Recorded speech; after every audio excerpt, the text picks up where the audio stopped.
బాబు జగ్జీవన్ రామ్ కి భారత రత్న ఇవ్వాలని దళిత బహుజన భీమసేన రాష్ట్ర అధ్యక్షులు పేరుపోగు జార్జ్ డిమాండ్ చేశారు. పల్నాడు జిల్లా మాచర్ల పట్టణంలోని భారత మాజీ ఉప ప్రధాని బాబు జగ్జీవన్ రామ్ 119వ జయంతి సందర్భంగా మాచర్ల పట్టణంలోని బాబు జగ్జీవన్ రామ్ విగ్రహం వద్ద ఆయనకు ఘనంగా నివాళులర్పించిన దళిత బహుజన భీమసేన రాష్ట్ర అధ్యక్షులు పేరుపోగు జార్జ్. ఈ సందర్భంగా పేరుపోగు జార్జ్ మాట్లాడుతూ అణగారిన వర్గాల వాళ్ల కోసం అలుపెరుగని కృషి చేసిన సంఘ సంస్కర్త, భారతదేశ స్వాతంత్ర సమరయోధుడు, రాజకీయ నాయకుడు, రాజకీయ విశ్లేషకులు, దళితుల అభ్యుదయం కోసం మన జీవితాన్ని త్యాగం చేసిన మహోన్నత వ్యక్తి బాబు జగ్జీవన్ రామ్. 1908 ఏప్రిల్ 5న బీహార్లోని భోజ్పురి జిల్లా చాంద్వాలో జన్మించారని పోగు జార్జ్ ఆయన సేవలను కొనియాడారు.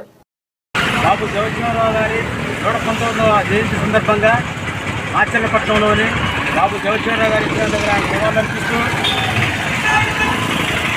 మాజీ ఉప ప్రధానిగా చిన్నతనం నుంచి కూడా ఆయన ఎన్నో అసమానతలు ఎదుర్కొని స్వాతంత్ర సమరయోధుడిగా ఈ భారతదేశంలో ఉన్నటువంటి దిశ ఉన్నటువంటి ఎస్సీ ఎస్టీ బీసీ మైనారిటీలందరూ కూడా ఒక తాటి మీదకి వచ్చినటువంటి మహానుభావుడు బాబు జగ్జీవన్ రామ్. 30 సంవత్సరాల పాటు కూడా ఆయన మంత్రి పదవులు చేసి ఆయన మంత్రి పదవికి వన్నికి వచ్చినటువంటి వ్యక్తి బాబు జగ్జీవన్ రామ్ గారు.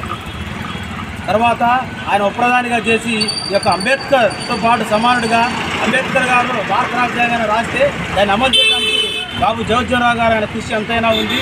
ఆయన గుర్తు చేసుకుంటూ ఆయన త్యాగాన్ని మర్చిపోకుండా బాబు జగ్జీవన్ రామ్ గారు ఎస్సీ ఎస్టీ బీసీ మైనార్టీలందరూ కూడా ఆయన కొనియాడాలని చెప్పేసి గుర్తు చేసుకుంటూ ఏప్రిల్ 5న ఆయన బీహార్ రాష్ట్రంలోని చాంద్వాని జిల్లాలో ఆయన జన్మించడం జరిగింది.